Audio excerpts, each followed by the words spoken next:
spanning 14.2 million square kilometers, the fifth largest continent in the world, where 98% of the land is blanketed by a thick sheet of ice, with some area experiencing torrid annual temperatures as low as -43.5 องศาเซลเซียส and where winds exceeding 320 km/h have been recorded.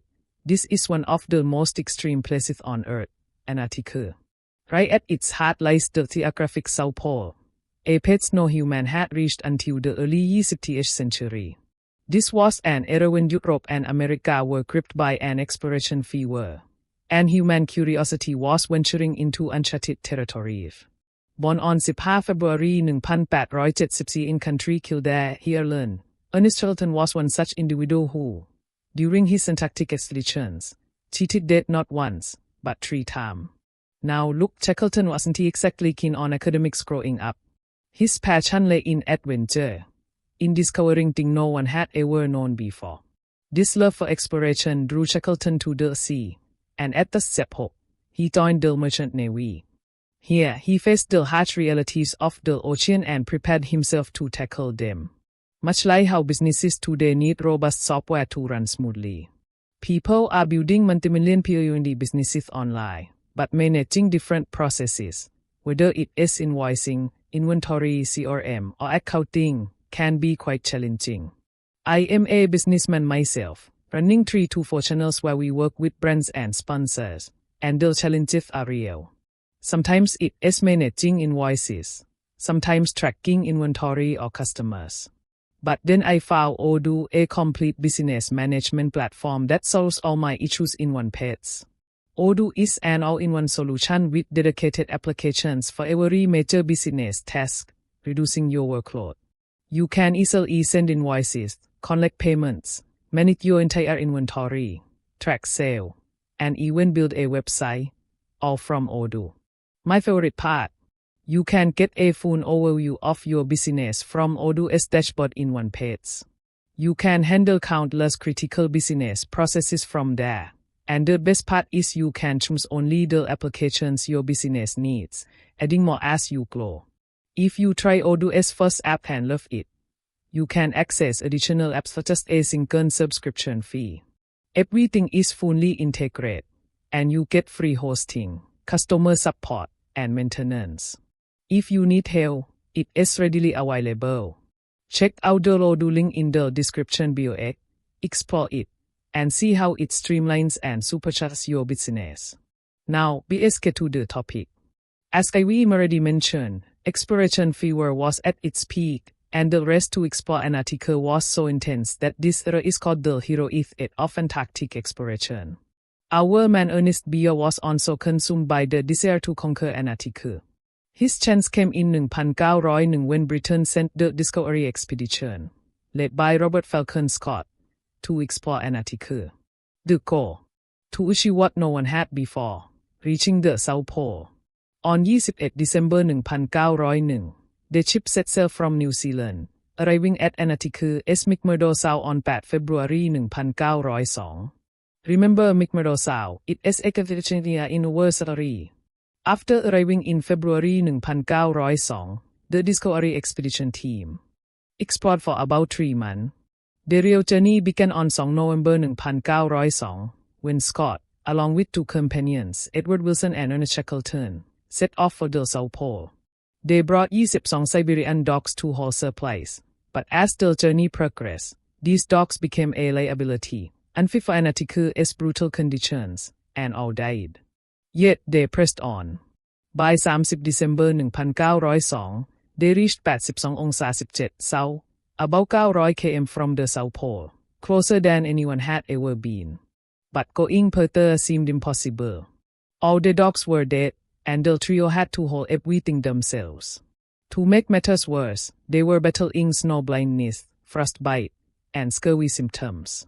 Shackleton's condition was particularly dire. Unable to hold supplies or even walk properly, Scott decided their goal was no longer the South Pole but surviving to return to camp.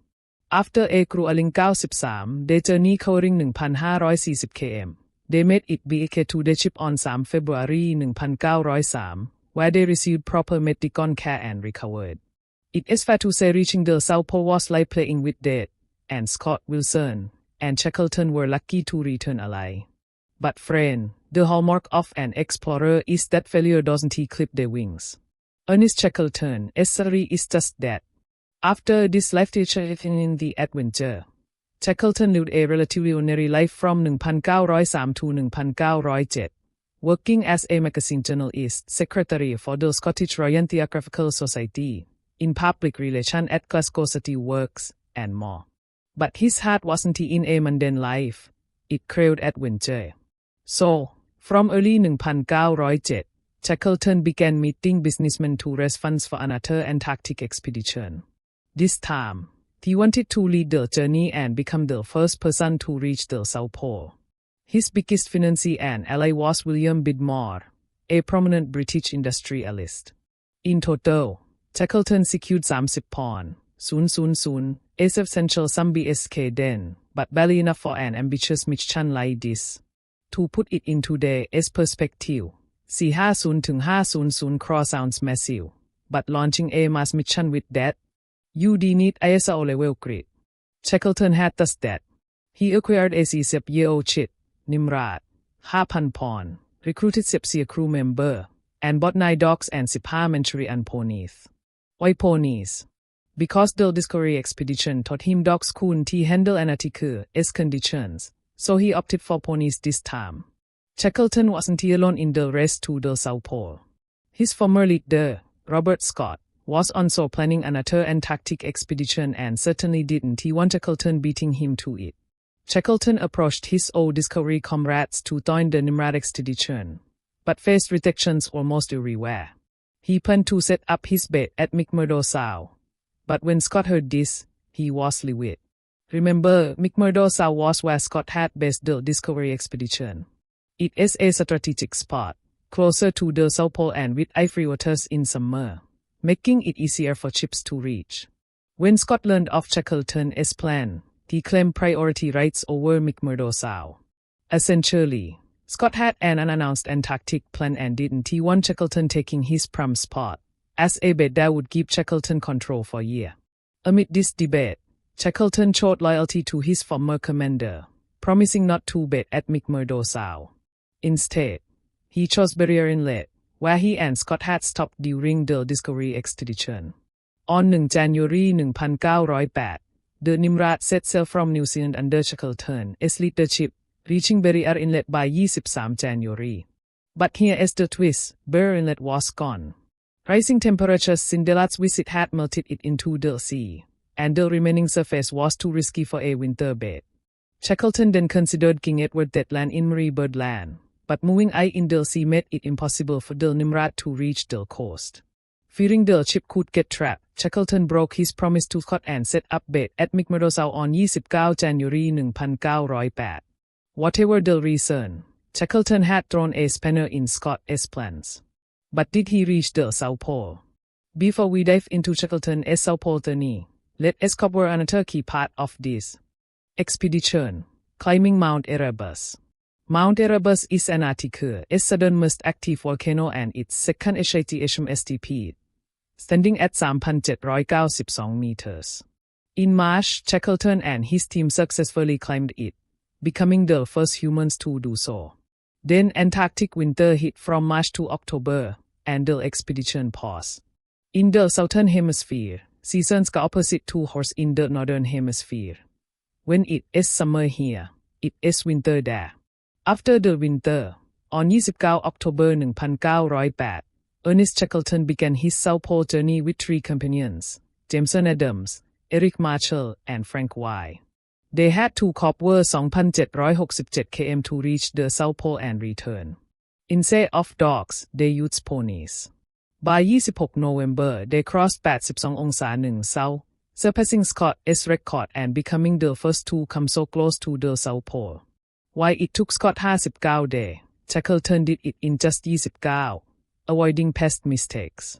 However, he made one error, trusting the ponies. By 7 December 1908, all the ponies were dead, forcing the team to hold everything themselves. By 31 December, Shackleton wrote in his diary that this was the hardest day of the journey. They reached 88 องศา23 South 97 5 miles 157 km from the South Pole, closer than anyone before. But on 4 January 1909, Shackleton realized they couldn't go further. Continuing would mean running out of food for the return journey. After all, you need to survive to break record. So they decided to become the first to come within 100 miles of the South Pole. On 9 January 1909, they hit the target, reaching 88 องศา23 South after 73 days. They had to return in just 50 days, as Shackleton had ordered the Nimrod to leave by 1 March to avoid Antarctica's winter, when supplies at the base camp wouldn't suffice for another season. This return wasn't easy. On 28 January, Frank White fell with dysentery, unable to digest anything but biscuits, which were in short supply. Shackleton showed his leadership, giving his share of biscuits to Frank. In his diary, Frank wrote he'd never forget this gesture, as that biscuit was worth more than thousands of pounds in those conditions. Soon, the entire team contracted enteritis, an infection from eating dead pony meat, causing their small intestines to swell. Despite this, they had to keep moving, stopping meant facing death in Antarctica's cold. Shackleton wrote that stepping on hard snow sent pain through their bones, and food was so scarce they might have to go hungry. Fortunately, on 23 February, they reached Bluff Depot, a stop where the team had left food supplies for such emergencies. The food issue was resolved, but on 26 February, a storm halted them for a day. By 27 February, they were 68 km from base camp, not far, but their condition was dire. Marshall collapsed, unable to continue. Shackleton decided Adams would stay with Marshall, while he and Frank raced to stop the ship. For 2 days, they pushed full speed toward camp. On 1 March, they arrived to find the crew had already left. Imitated this fact, but hope flickered when Shackleton spotted the Nimrod in the distance. He lit a fire up to create black smoke, and fortunately, the crew saw it and returned to rescue them. Over the next 2 days, Adams and Marshall were sailed, and they all returned home. In his second Antarctic journey, Ernest Shackleton again escaped death stars, this time with a record for getting closest to the South Pole. This was a massive achievement. On 10 July 1909, when Shackleton returned to England, King Edward VII personally greeted him. But did he ever reach the South Pole? Sadly, no. On 14 December 1911, Norwegian explorer Roald Amundsen achieved it first. Shackleton's former commander, Robert Scott, also reached the South Pole during the Terranova expedition, only to find Amundsen had beaten him by 30 days. Shackleton then shifted his score. In December 1913, he announced the Imperial Terranova expedition, aiming to cross the entire Antarctic continent on foot, aiming to has. His planned route was to start at South Georgia, enter Antarctica via the Weddell Sea, cross the continent, and exit at McMurdo Sound.